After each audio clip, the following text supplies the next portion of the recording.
Look at that level. Man, even turned this far down, that still seems so loud. How's that? That seems better, I guess. It is January 1st, 2021 at 10:53 p.m. Pacific Standard Time. Coming at you live from Seattle, Washington. I've been feeling weird today. I've been out of bed for like 4 or 5 hours. Yeah. Sent out like 40-ish messages last night before New Year's. Got quite a few responses, but I'm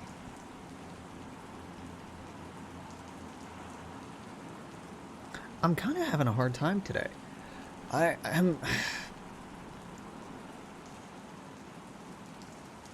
having a really hard time emotionally engaging in conversation today. I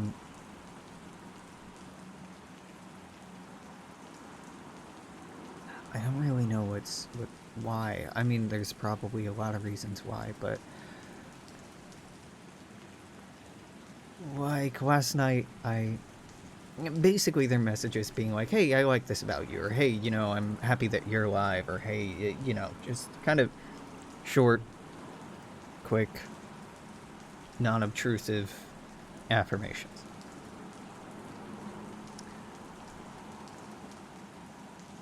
And, part of me sharing that was like, hey, I'm feeling sad and lonely and depressed and isolated, and like I could use some affirmation. So oftentimes a really good way for me to act or behave or when I'm feeling like that is to reach out and give those things to other people if I can.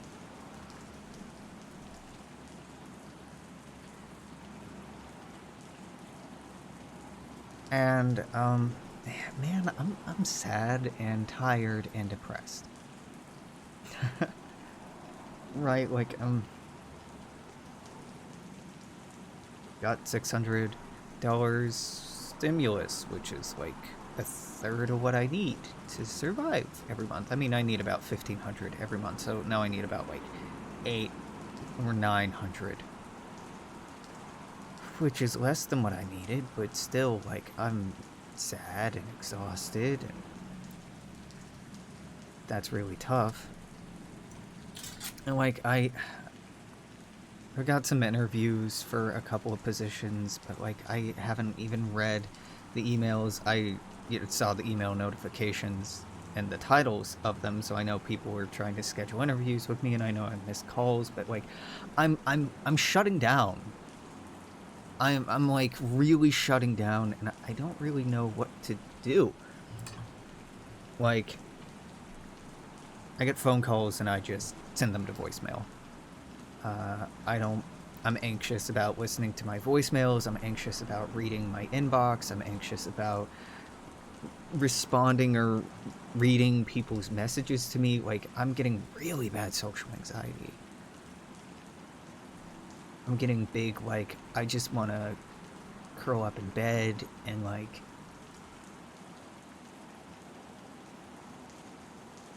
disassociate or cry or yeah, like I'm feeling really quite shitty.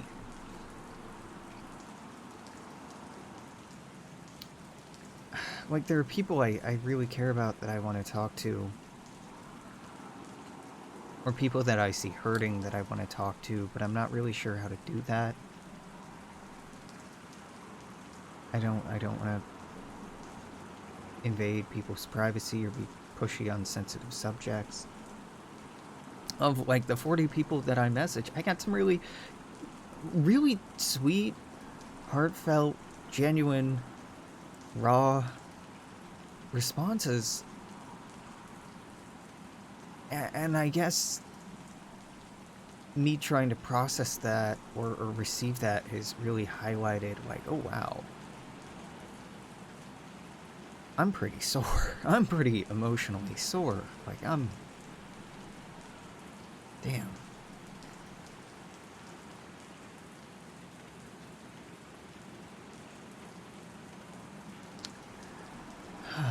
Yeah, I mean, for a lot of reasons, right? Like, this has been a year mostly in isolation. That's hard on anyone. I'd spent mostly a year in isolation prior to that, and that's, again, doubly hard. You do it twice. I'm having a really hard time being hopeful about the future. I'm worried about money, worried about food, worried about bills and expenses,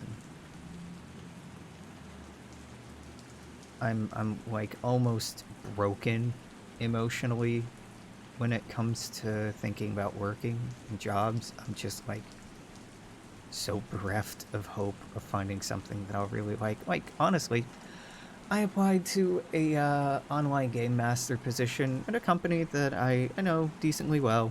I played quite a few of their games. I like them, but like, it's part-time and it doesn't pay what I want. That kind of sucks, and I don't even know if they'd hire me. I need to respond to them and engage with them, but I'm just like, I'm sad. I'm really sad. Capitalism sucks, and I'm so fucking tired.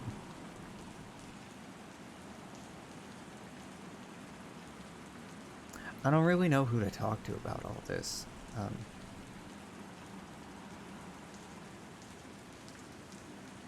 You know, I have friends and family say, you know, I'm here if you want to talk, but I have a really hard time believing and internalizing it because I'm so often the counselor, therapist friend that,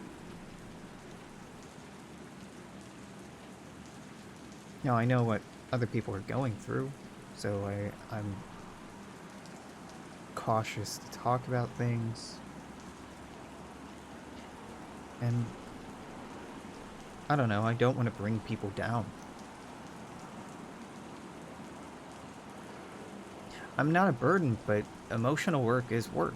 Emotional labor is labor. Like, if somebody's exhausted from a hard day of work, I'd feel bad asking them to help me move, right? In the same way, when so many of us are struggling and so many of us are just trying to keep our head above water, emotional asks like that are pretty hard too.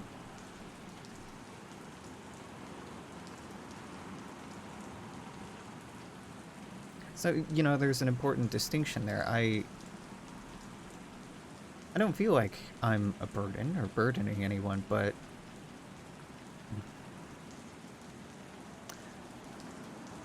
my baggage has weight. And I guess I don't trust a lot of people with that weight. I mean, even more pointedly, even if I did, I don't thoroughly, sincerely believe that there's much other people can do to help me with what I'm struggling with. Because, you know, the root issue for a lot of these is the socioeconomic system that we exist in. And, you know, there's ways we can help each other with that, but living in this depressive hell world and not really believing that there's any hope of meaningful change anytime soon, that's just a struggle to survive, a struggle to improve things, that's deeply demoralizing. It's exhausting, especially compounded with the sense of isolation, the sense of distance. You know, real physical distance in terms of thousands of miles, but also even locally, the distance I feel because of the pandemic, not wanting to see people in person, or very rarely feeling open to that.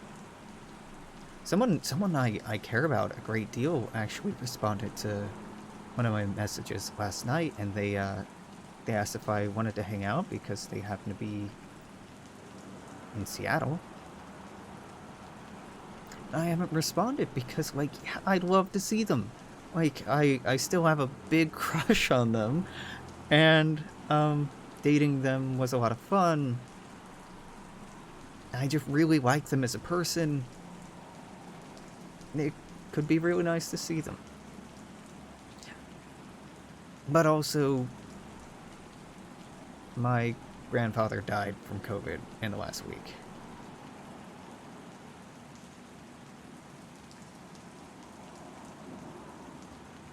So I don't really feel very comfortable going out, really. I don't want to go to the store. I don't want to go hang out in public. Like, I kind of want to just be at home and be sad. Or, like, be at home and feel safe.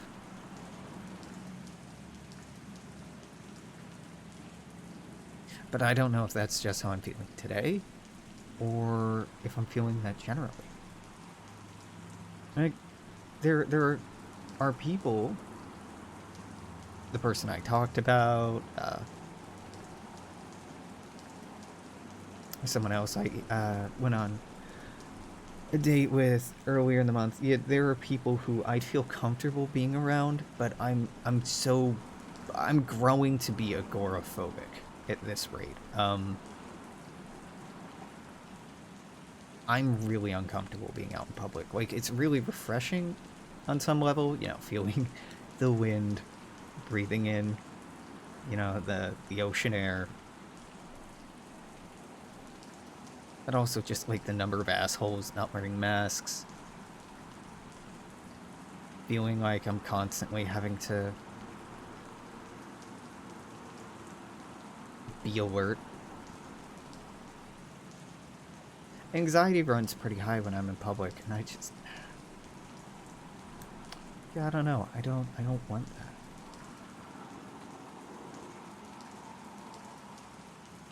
I know that the you know, air quote, right thing for me to be doing right now is looking for a job. Doing nothing but looking for a job. But, like, dude, I don't feel safe working in person right now. You fucking kidding me? That's scary. That's fucking terrifying.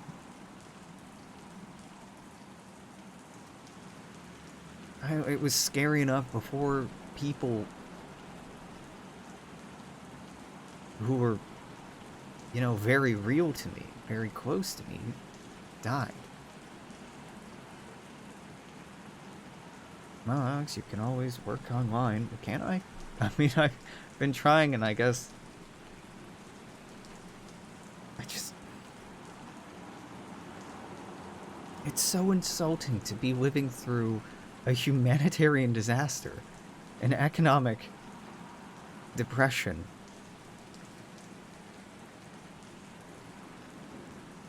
Our country doesn't care about people. Human life is worth $600. Ooh, and expanded unemployment benefits that I can't get and haven't heard from my appeal since getting confirmation that it had been received in August.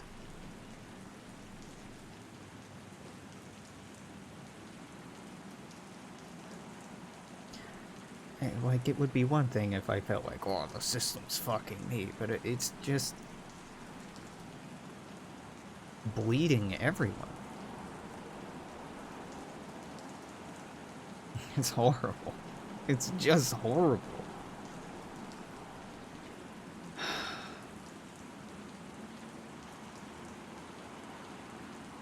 Yeah, I'm at a point where I really don't know what to do.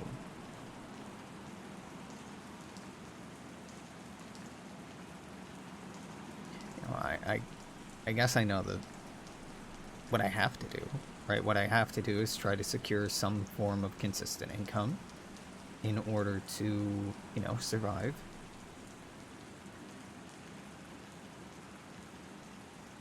Like, Jesus, I feel like I'm walking on, you know, the edge of a fucking razor blade. A tightrope balancing act with my mental health right now. And that can't improve until I have a consistent source of income, which would give me a sense of security, sense of autonomy. Man, Streamlabs is off. It is disabled. The source alerts are turned off, and they still play through.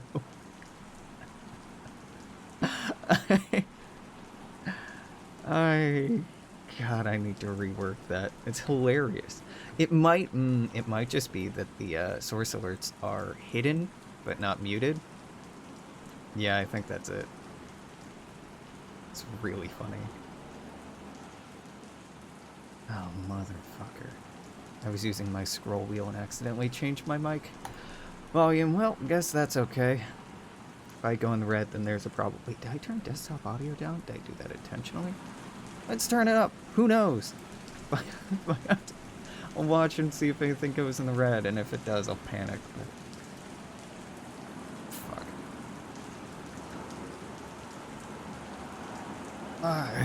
Yeah.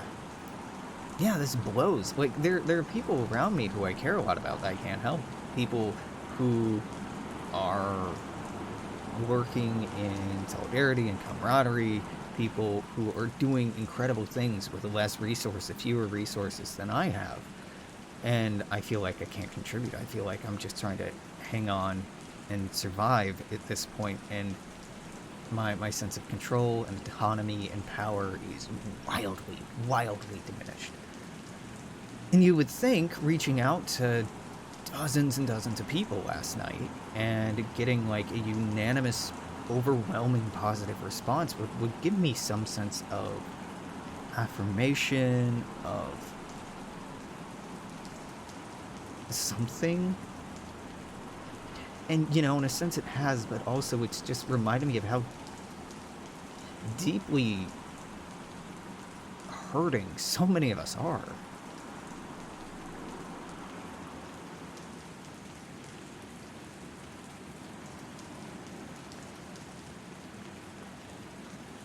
And just what a deeply fucked up world it is we live in.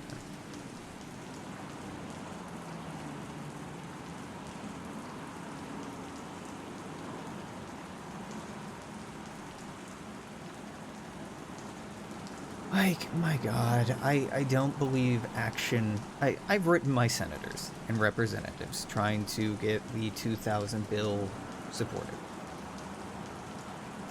And my senators are corporate Democrats and ended up voting for the defense bill and not standing with Senators Sanders, Markey, and et al. The other three, I think, in standing for it. I mean, if you look at Medicare for All, 90% of people who identify as Democrats are in support of Medicare for All. 50% of people who represent or identify as Republicans would be down for Medicare for All. But only like a third of elected Democrats are in support of it.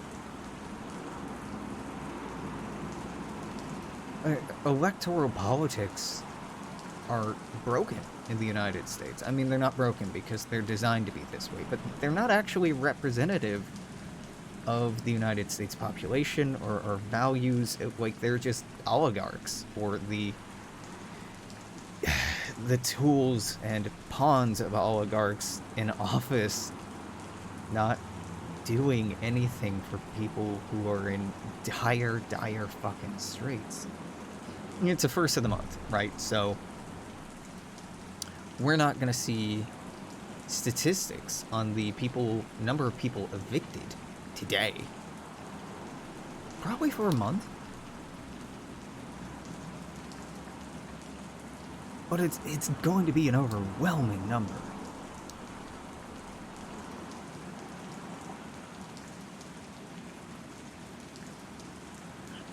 $2,000 is nothing. Is nothing. And money's made up anyway. Even if we retroactively paid everyone, every adult in the United States, no means adjusting, $2,000 per month, retroactive to the beginning of the pandemic, and forward to the projected, even the end of the year of 2021, inflation would not be meaningfully affected by that.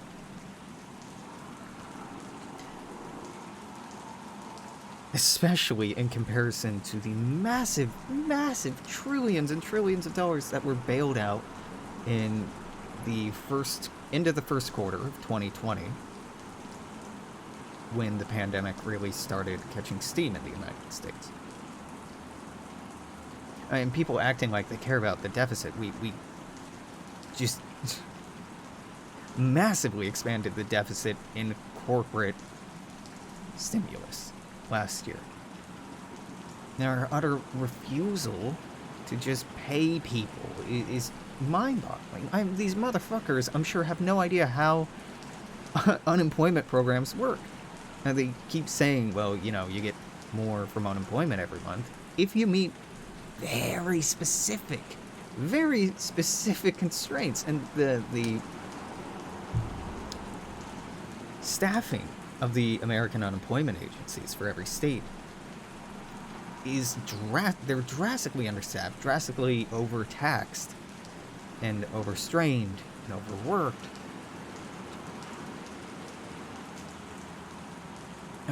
Like, nearly an all-time high number of Americans are struggling with food insecurity.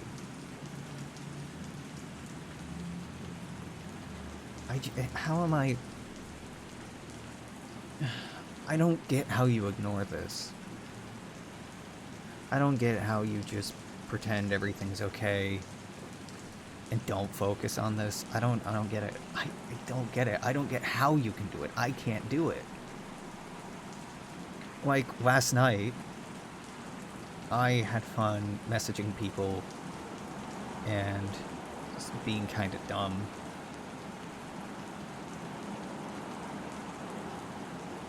But even then, it was still, like, on my mind.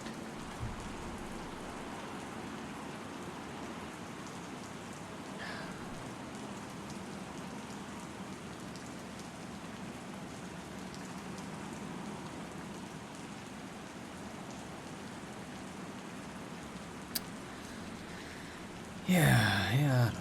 This sucks.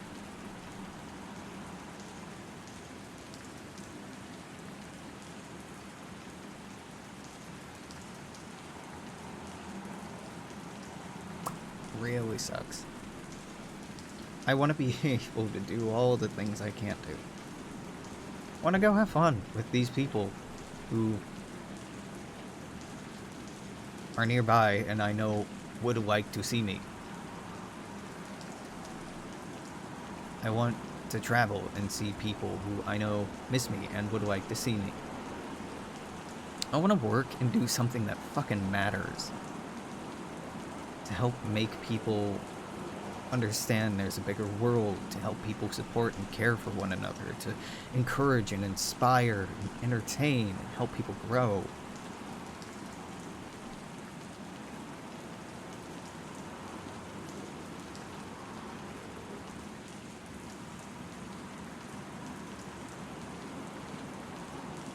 I don't think things are gonna get better, too. I kind of think things are gonna get worse. Because if you look at the history of wealth disparity and poverty in the United States, particularly over the last century, it's accelerating. And no action is being taken to slow that acceleration. I mean, government policies are consolidating that acceleration, supporting it.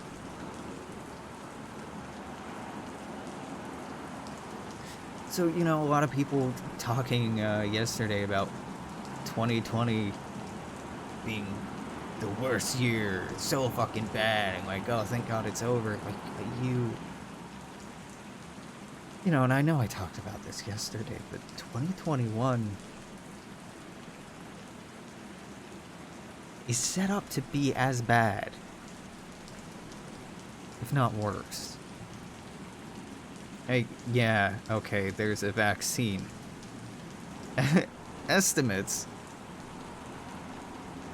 show that it could take as long as 10 years to vaccinate every person in the United States at the current rate that we're going at. We could do it a lot faster if we did it at the rate of other countries. But the United States has bungled it so badly. Our healthcare system is such a joke and is so overworked right now. People, availability is limited to such specific people. We're so disorganized with this individual emphasis rather than a collective emphasis for our culture, for our law, for our economic system, that it's just a complete fucking mess.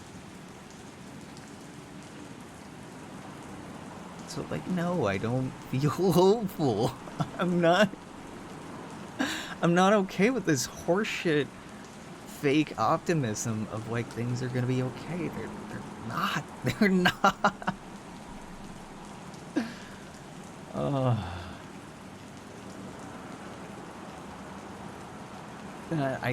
I really don't know what to do about it.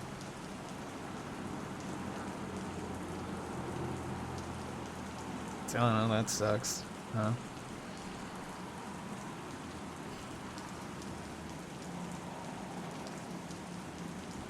I'm sure if I had money, I could go to a therapist, describe my problems, and be prescribed something that would make me care less, that would make me artificially feel more comfortable, artificially make me have less anxiety, artificially affect my chemical processes so I'm more comfortable in this fucking house fire that we're in. I don't want to be comfortable in a house fire, I just want there to not be a house fire.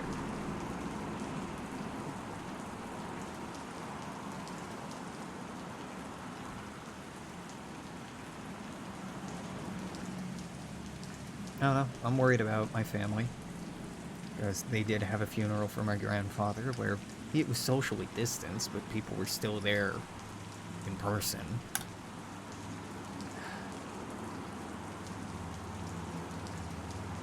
Just playing with fire. So, you know, give it a week or 2 weeks. Maybe we'll get more bad news.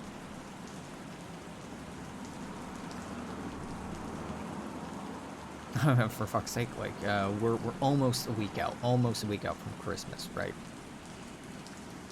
So statistically, we should start seeing a massive rise in COVID cases in the United States from Christmas gatherings. And that should continue for probably about a week. Because a lot of people would rather gather for the holidays, gather for the entire Christmas weekend, or even as long as past New Year. And then we're going to see another leap from people who celebrated New Year's Eve in person. And there were many. Fortunately, I think after that, so I'm saying like 3 weeks from now, hopefully by the end of January, there shouldn't be any new sharp peaks, because fucking no one is doing anything in January. It's cold, it's dark. It's the easiest time of the year to quarantine. In February, really the only thing we have to look out for is Valentine's Day.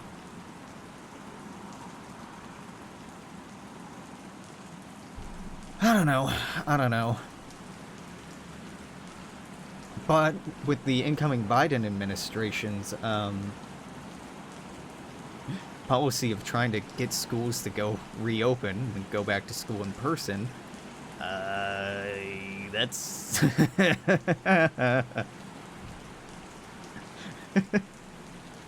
come the fuck on, man. Come on. Just trying to get people sick at this point.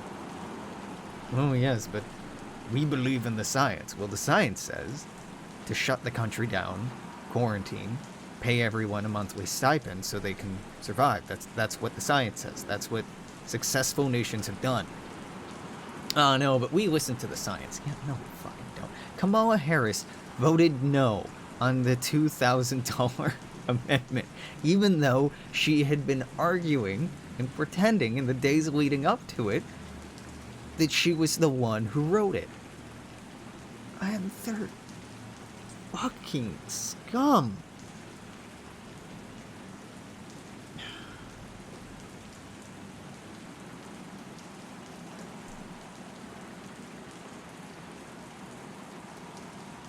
So, I don't know, everything's kind of terrible, right? Like,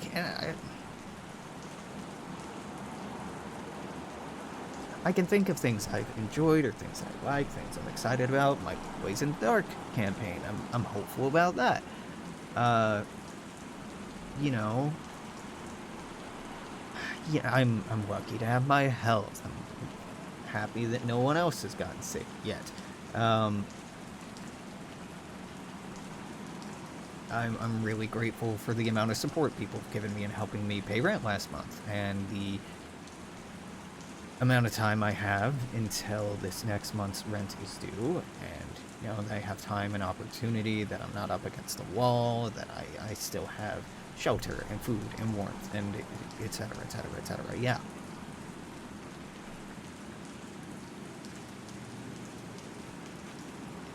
But, like, broadly, it's really hard to be optimistic right now. I've been doing a lot of emotional labor.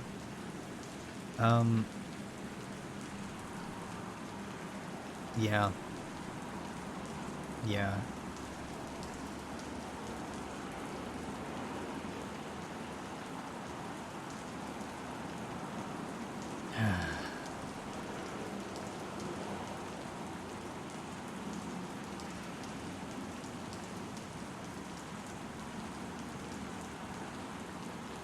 Yeah, I'd really like to just not be here. I'd really like to be on a fucking vacation somewhere far away from the world. I'm getting the feeling I get that I just want to run. Like, just get away. Just run and start over. Or disassociate, you know, play games all day, every day, and just really focus on those. Or binge watch TV series, order out food.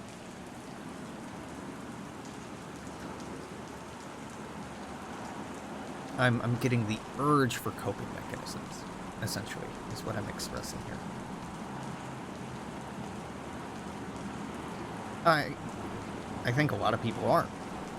By that I mean I know a lot of people are. You look at alcohol sales in 2020. Record fucking sales. You look at other forms of coping mechanisms, whether it be, you know, media consumption, etc., etc. And, you know, naturally media consumption is going to go up. But the mental health of this nation is spiraling into the void. People are self-medicating. People are grasping at straws. People are trying really hard to just keep at it, just keep working, just do what they have to do.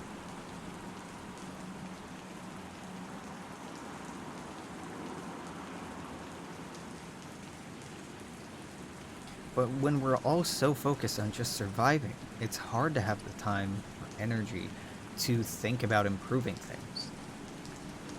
And that's very intentional. It's by design.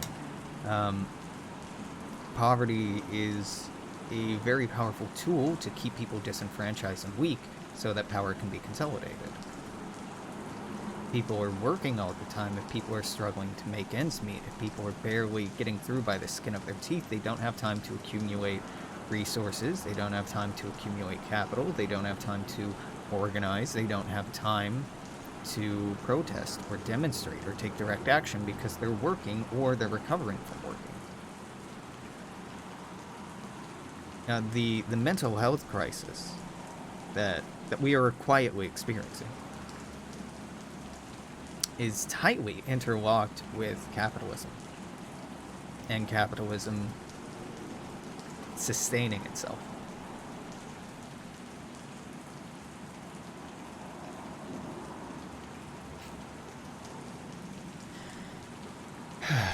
You know, I get it. Probably seems like a cop-out at this point where I'm like, this problem, capitalism. This problem, capitalism. This thing, it'd be better if there were no capitalism. What if not capitalism? I mean, there are things that would not go with capitalism. If you look at just everyday fucking leftist infighting on Twitter, anarchists bitching about the DSA not being good enough or being too focused on politeness or whatever the shit, this whole Jimmy Dore goddamn bullshit. Who gives a fuck about a podcaster? Yeah, it was bad decorum for him to be yelling to other people, especially because that can be triggering. The refusal of leftists to just like talk to each other without knee-jerking. And leftists are not more inclined to this than any other political ideology. But it's so frustrating seeing people who share so much in common failing to engage with one another with empathy, probably because they're all so fucking traumatized and hurt that lashing out and pushing back just comes as second nature.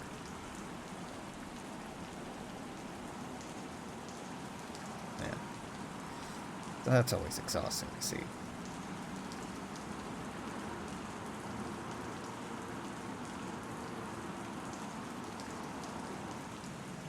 Just, man, a variety of tactics is necessary to succeed at anything. Homogeny.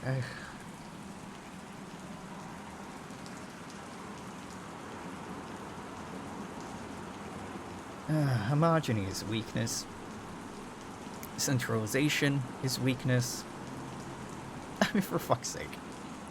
Anarchists getting mad at people for wanting their own little communities to operate by different rules or have different standards than these individual anarchists might approve of are the most fucking hypocritical people. Why are you policing a community that you're not a part of? Why do you think it's your place to have input on a community you're not a part of?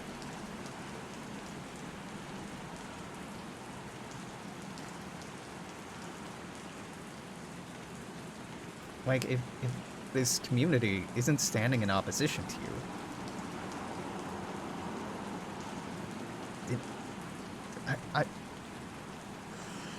oh god, anarchists. Yeah, I'm bashing on anarchists now. I guess they're so hypocritical. By and large, they can be so fucking hypocritical. But having this fucking pipe dream that we're all gonna live in communes and each commune will just agree on things by general consensus, and if people disagree, then they can split off into splinter groups and splinter groups and splinter groups, and people will just rely on mutual aid and community support and yada yada yada. Yeah, okay, cool, great idea, very idyllic. But the fucking moment someone disagrees with them, they lash out. Not all anarchists, but, vocal ones. Visible ones, let's say. A subset. Maybe a minority. And, if you're an anarchist and you don't act this way, then obviously I'm not talking about you. I'm talking about people who say that they're one thing and act like they're another.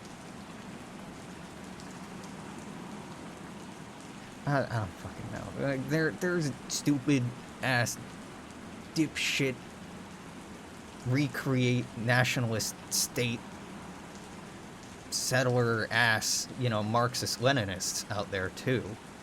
Don't get me wrong, this is not exclusive to one leftist or progressive identity, but it's exhausting. It's fucking exhausting how anarchists particularly will act like they're too fucking good or too, socially or ideologically pure to participate in organizations like the Democratic Socialists of America, or Socialist Alternative, or Black Socialists of America, or whatever else. And then, after failing to engage with these organizations, get mad when these organizations don't do exactly what they want them to do all the time. Well, of course they're not going to do that, my dude. You didn't join the organization, petition for the organization to do that, and do the organizing work to get other people to actually stand with you. Instead, you just felt obligated and so self-righteous that you just assumed that people would get on the same page as you, even though you didn't have a fucking conversation about it.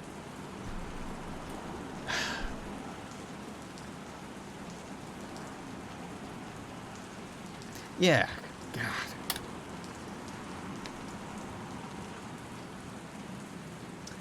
I am not an anarchist. I don't believe that it's a realistic fantasy. I don't. Communes are...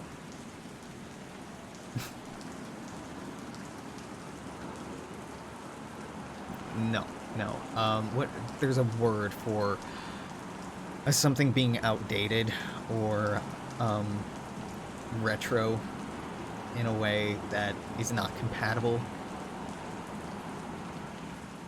I don't think industrialism is something you can put back in the bottle. I don't think you can put that genie back in the bottle. I don't think you can put globalism back in the bottle. I don't think you can put our current level and dependency on technology and, mineral and material exploitation of the planet back in the bottle. I think we are way past the point where we could safely transition to a less harmful society. Not saying we shouldn't try to mitigate it, but I think that the notion of us decentralizing into a series of communes is laughable. We are way too centralized. There is not enough arable land or fresh water to live with the world population we have right now to that kind of agrarian ideal.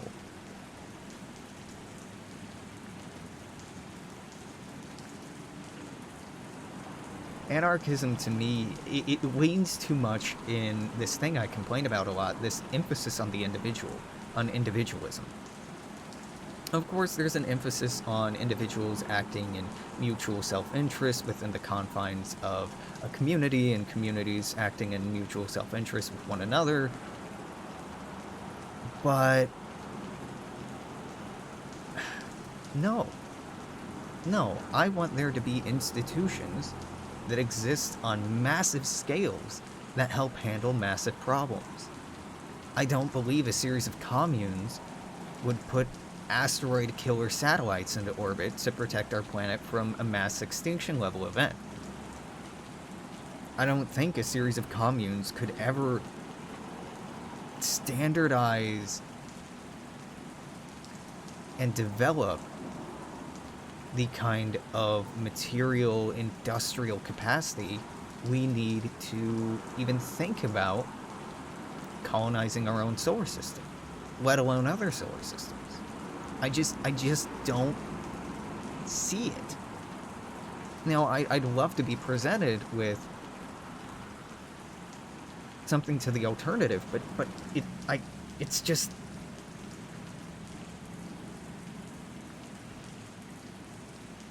it's a difference of values.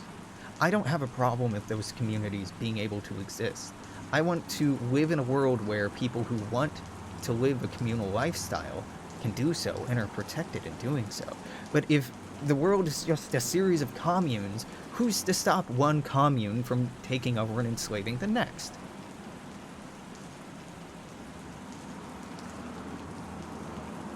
Oh, well, you see, the other communes would just turn on them. Yeah, like city-states did. And then alliances of city-states would then start exerting power on surrounding city-states. Like, you're just reinventing shit that hasn't worked. And that's okay if you have new ways to iterate on these old ideas, these old ideologies, these old structures for social organization and subsistence. But I don't get what's new or iterative about anarchism. I don't. It feels so anachronistic to me. That's the word I wanted, anachronistic. Which is funny, because they share root words.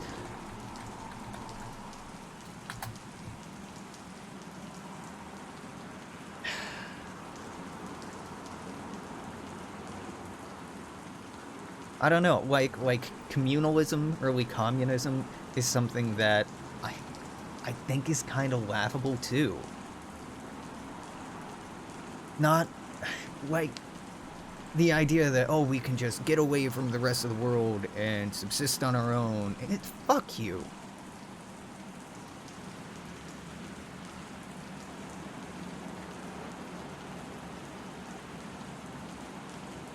And I kind of have the same feeling towards people who, like, leave the United States rather than trying to make it a better place.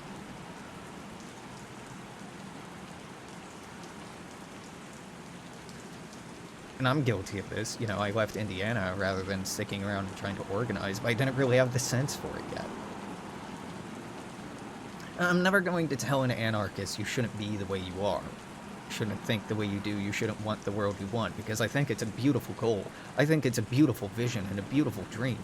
Really, it's optimistic to a degree I can't engage with. I want a world that protects a vision like theirs and facilitates it. But I think large-scale, federal, global structures are necessary to have in place to stop people from preying on one another, from taking advantage of one another. I think you do need some sort of authority. A decentralized authority with short-term limits, hopefully democratically appointed, democratically representative. But I just don't get how you can curtail the worst parts of our nature and manage with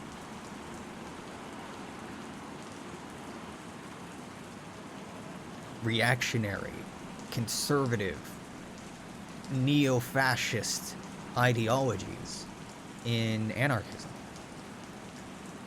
I don't. Not unless we're talking like militant anarchism. Then the way you grapple with those is violence. But even then, that's asymmetric, and I don't see that being successful. And one of the things that fucking killed the left in the Spanish Civil War of the 1930s was leftist infighting. It heavily cost the Bolshevik Revolution, and in fact facilitated the rise of a rampantly overreaching authoritative structure in the Soviet Union.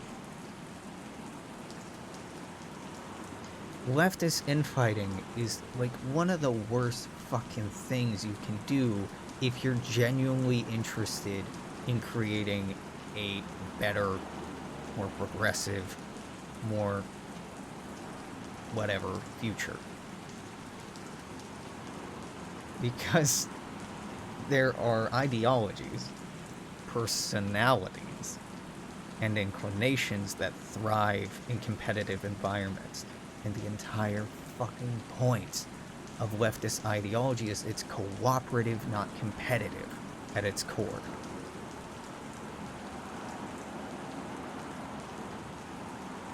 They're not based on mutual exclusivity. These ideologies, they're different possibilities to try to approach the same direction. I was going to say end goal, but the end goal is disputed, right? I mean, yeah.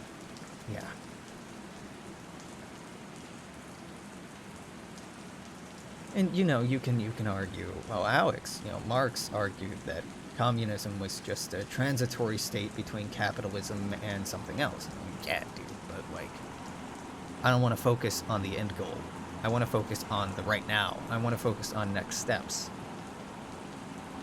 And a good fucking start would be to not lash out at people who are willing and able to stand next to you.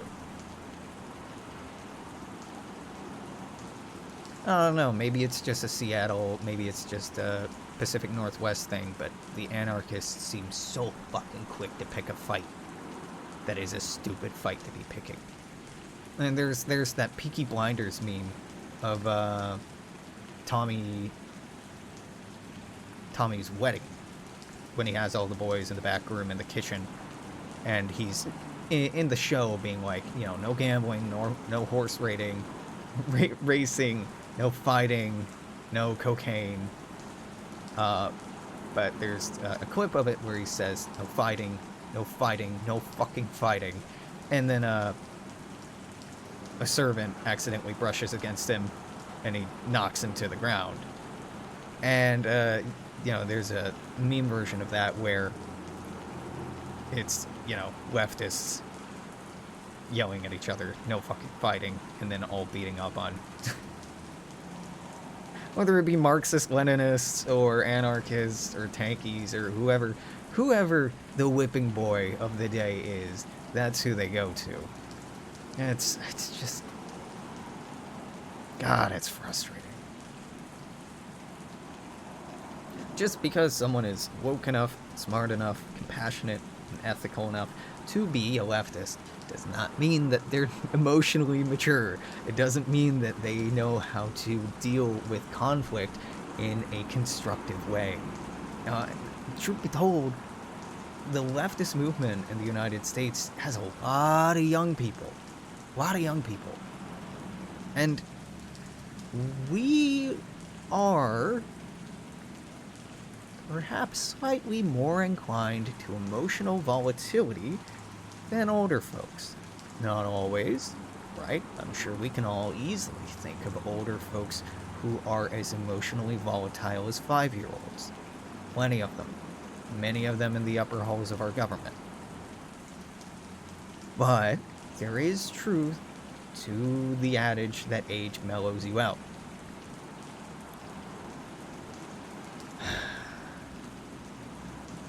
And we on the left have really been robbed of a lot of that older wisdom. Because of the absolute hit job that's been done to leftism and progressivism in this country since the late 1940s. I mean, yeah, there was violence against leftist groups in the 20s and 30s and earlier in the 20th century as well, but membership growth, I'm talking about, really stopped because of the Red Scare. And then unions were gutted by neoliberalism and neoconservatism, but so it makes sense, you know. There's a lot of young people, they're very passionate, they're very excited, they're all very traumatized, and it's easy for them to just pick fights because we're all on edge. But it's so fucking frustrating to see so goddamn common.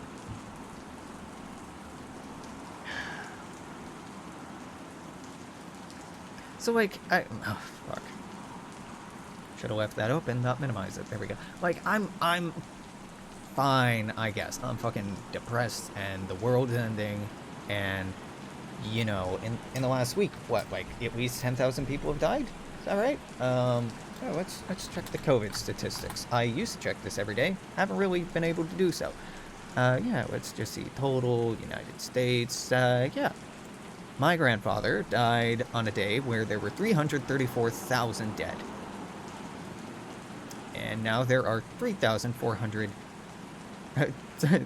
sorry. 346,000 dead. So, you know, 12,000 more.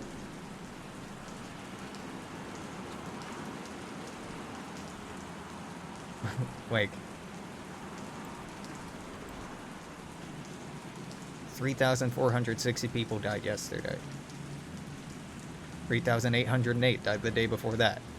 3,628 died the day before that. Like, we're hitting all-time highs. December 30th, by the way, the day before yesterday, was the worst day for deaths in the United States thus far. Didn't even make a headline. We're so resigned to it. And it's just getting worse. Like I talked about, it's probably, we're going to see a peak coming in the next week, 2 weeks, 3 weeks. First from people getting together right before Christmas, then Christmas itself, then hanging out after Christmas, and then New Year's. Fucking idiots. It's not that people are stupid, it's that people are stubborn, people are desperate.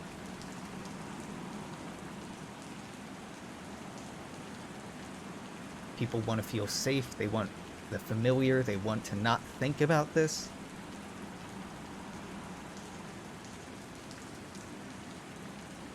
But your comfort isn't worth the death of thousands of people.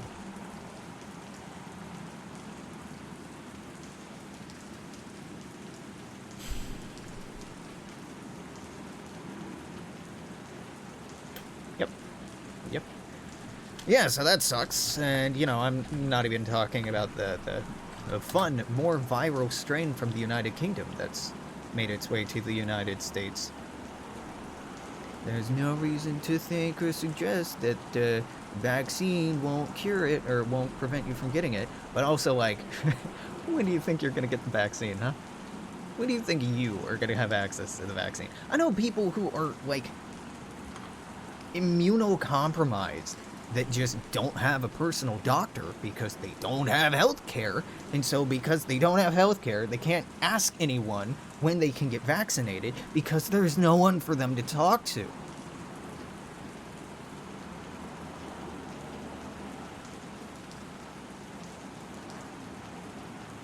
It's incredibly fucked up. And I live in a state with Medicare for all. I have AppleCare. I have Medicare.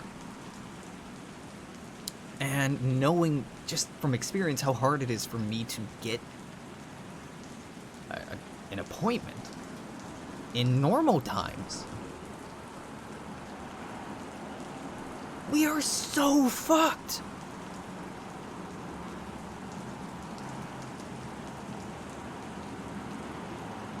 Oh my god, we are so fucked.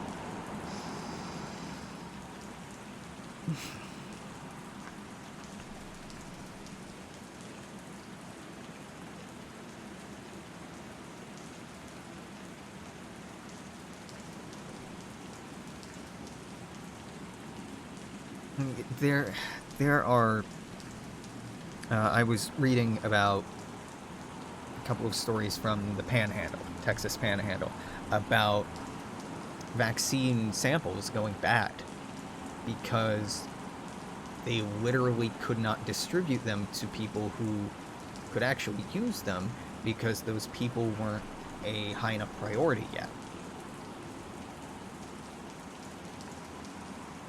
The capitalist bureaucracy is... it's so fucking wasteful. It's so fucking wasteful. Based on data from December 20th, the peak in daily deaths was expected to be somewhere around February 10th. The projection, again, as of a couple of weeks ago now on December 20th, was that on February 10th, we're probably going to be seeing around 5,500 people in the United States dying daily. The range they have on it is somewhere from 4,300 to 6,900. Insert nice joke, but sincerely, this is going to get so much worse. This is going to get so much worse. And that estimate is contingent on a vaccine rollout going according to projections. And the vaccine rollout is going at about 1/10 of the speed of projections.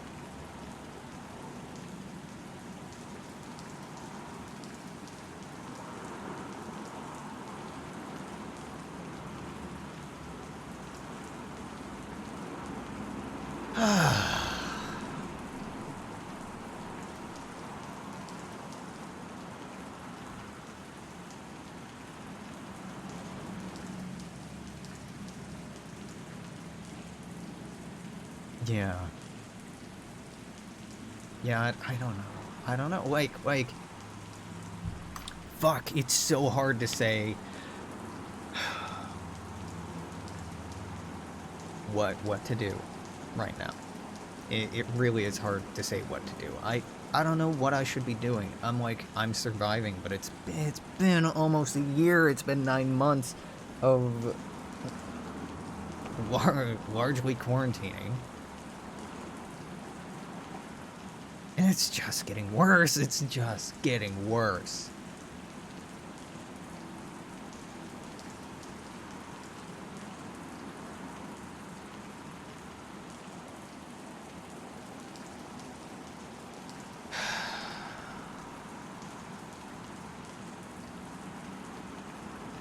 Like, I'm not alone in having this problem, right? We all have this problem.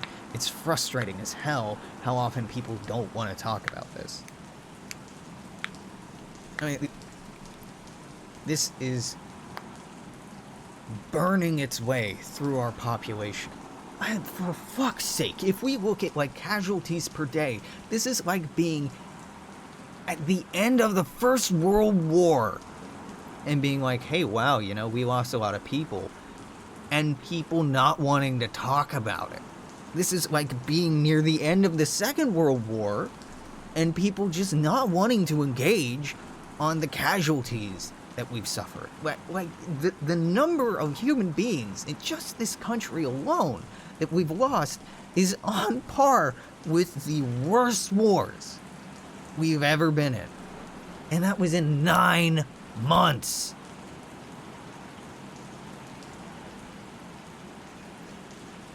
The First and Second World Wars dragged on for years. And we're getting close to the point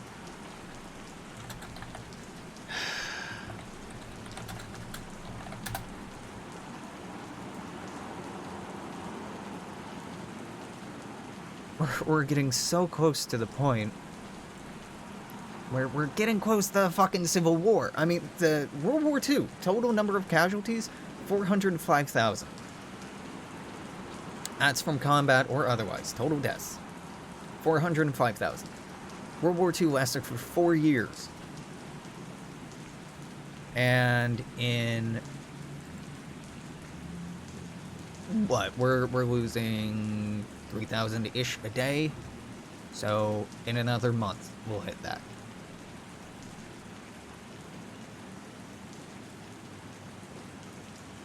Right?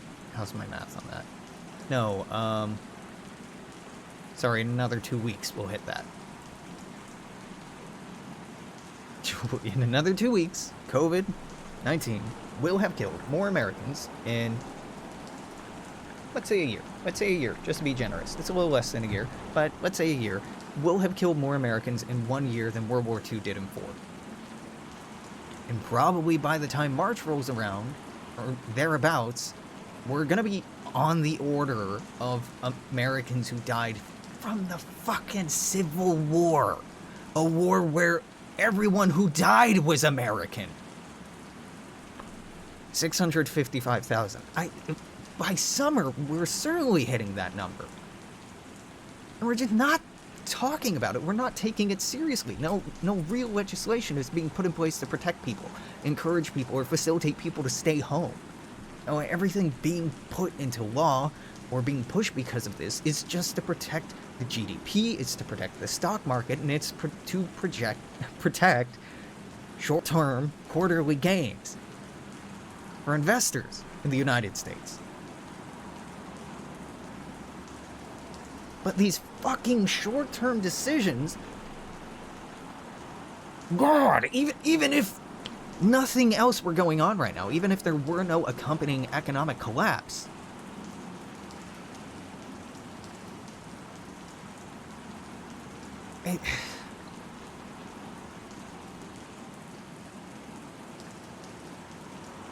in the Second World War, because so many men were overseas fighting in the war, and this was a thing in the First World War to a lesser extent, it was a major cause, major motivator for the rise of feminism and being instituted into law by how many women were in the workforce, particularly the industrial workforce. The means of production, means of social reproduction changed so substantially because of these hundreds of thousands of deaths that society changed according quite rapidly. 50s, but, it got there. Fuck, you want to talk about the changes that came after the Civil War? I mean, you can't look at these lists of casualties. You can't look at the deaths as total percentage of population. We're not quite to,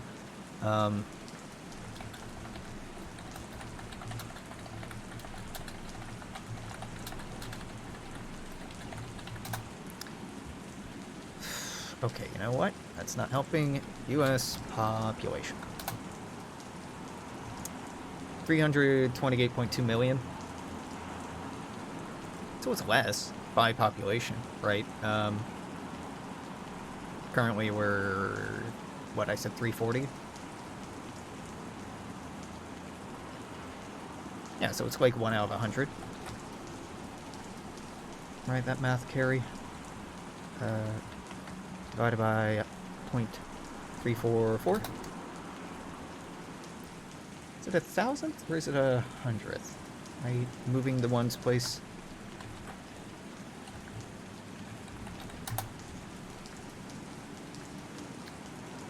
Yeah, it's 1,000th. 1,000th. So it would be 0.01%? Or 0.1%? It'd be 0.1%. Yeah, 0.1%. 0.1% is about the deaths as total percentage population from World War I. World War I is 0.11%, not 11%. 0.11% of Americans died in the First World War. And we're about there in terms from just 10 months, 9 months of COVID.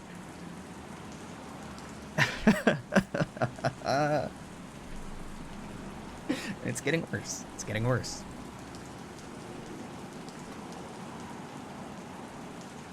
I feel, very Boy Who Cried Wolf at this point. But it's just been a wolf every fucking time, and the flock's, greatly diminished. And going to the townspeople being like, yo, there's a fucking wolf, and they're like, hey, whatever. No, just don't talk about the wolf. I don't want to talk about the wolf right now. It's too sad thinking about the wolf. We can't do anything about it. So let's just, ignore it. And try to move on and act like things are normal. And hanging out and watching movies and going out to bars and eating out and having parties and celebrating birthdays and going to funerals and having weddings.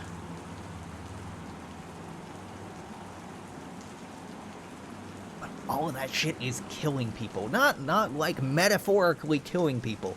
It's literally killing people. God, the refusal of Americans to be even inconvenienced in the slightest is maddening.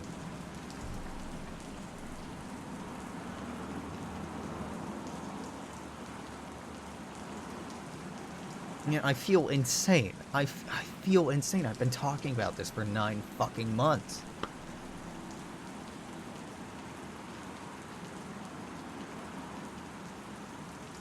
$10 now, I guess. That's just crazy. I mean, Jesus Christ, you know how many fucking dipshit documentaries we have about Vietnam War? In total, we only lost about 60,000 people from the Vietnam War. We've had more than 5 times as many Americans die from COVID as Vietnam killed. And Vietnam was this massive, massive part of, this anti-establishment culture and movement of the 60s and 70s. And, I think the desperation and suffering highlighted by this pandemic and the accompanying economic collapse in the United States it's obviously radicalizing people. We had a suicide bomber on Christmas Day in Nashville, Tennessee, and the corporate media still refuses to call it a suicide bomb. The police knew that he was making bombs, as had been reported by his girlfriend a year prior, and they had a warrant out for him, but never actually did anything about it. Again, demonstrating that the police aren't actually there to protect us in any meaningful capacity. They're there to keep us in line. Today in Salem, Proud Boys and police officers were fighting in the streets. Last night in Portland, to celebrate the new year, anti-fascists were fighting with the police and with federal agents in Portland. Not a day has gone by since June 3rd? June 6th? Without a protest in the United States. Seattle has had one every single fucking day. Portland has had one every day. New York has had one every day. Chicago has had one every day. You can look in Minnesota.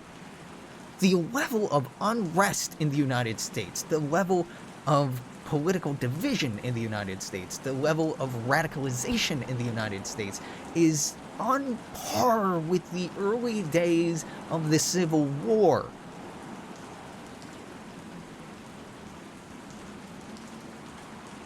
Is on par with the Great Depression.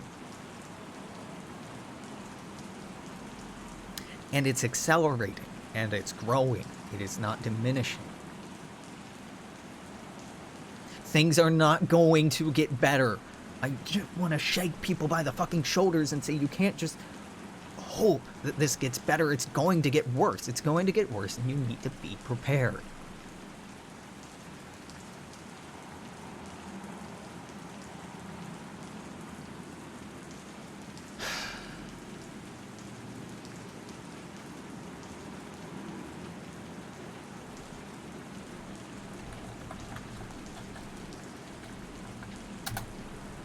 God, it's so fucking frustrating.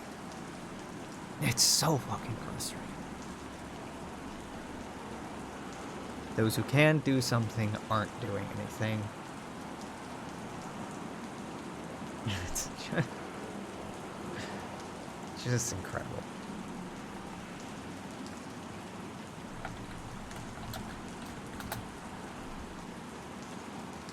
So no, how am I doing? Not great, dude. I mean, I'm alive, but like...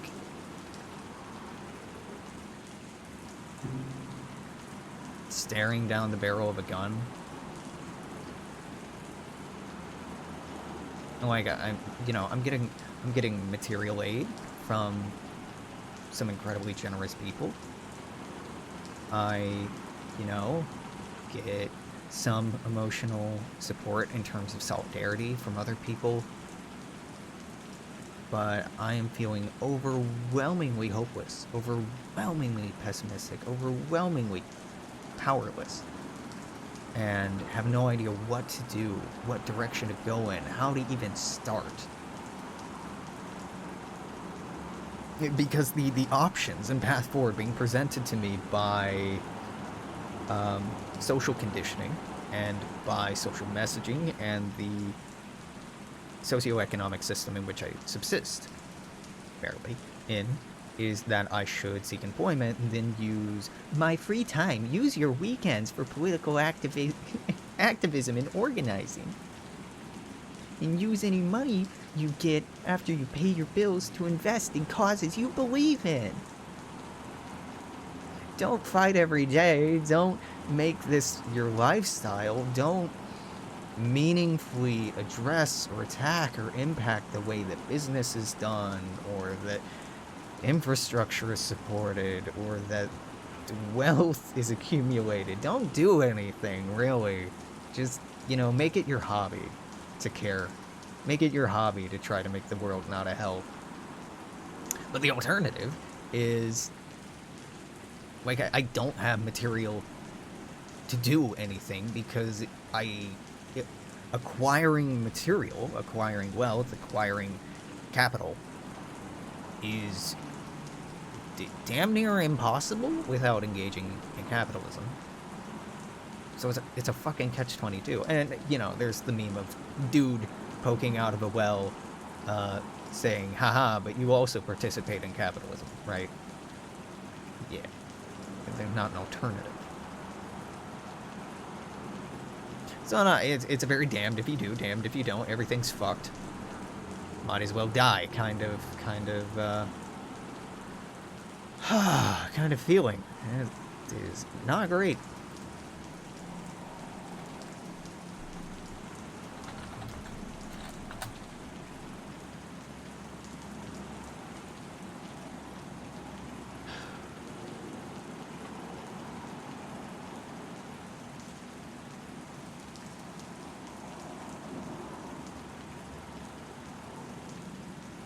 Yeah, man, I don't know. I don't know what else to go on about.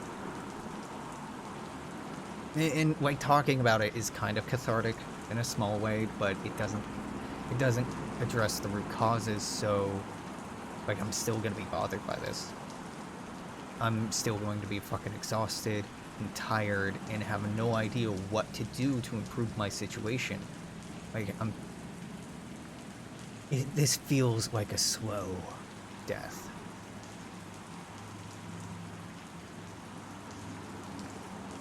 It really does. But, you know, I've been going for well over an hour now. Should probably stop.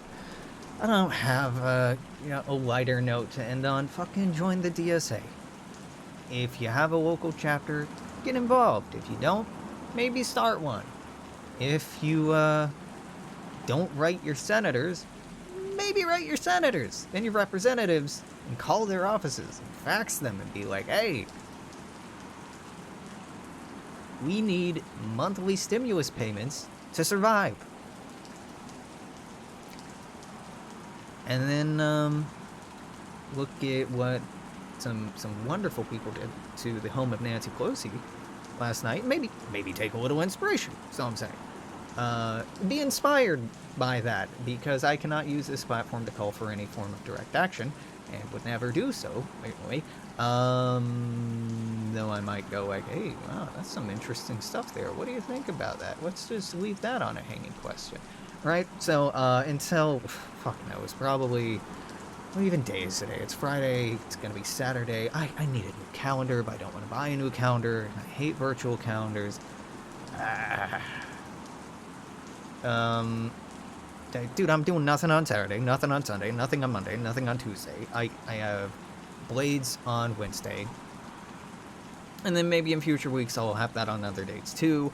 I should probably be spending my time, like, looking and responding to job stuff. So a short answer is, I don't know what I'm gonna be streaming. I don't know what I'm gonna be recording. I have no idea what the future holds, except more death and turmoil and people being pushed into homelessness and an uncaring capitalist machine running on the blood of the working people, continuing to run unabated roughshod over the hopes and dreams of any possible future.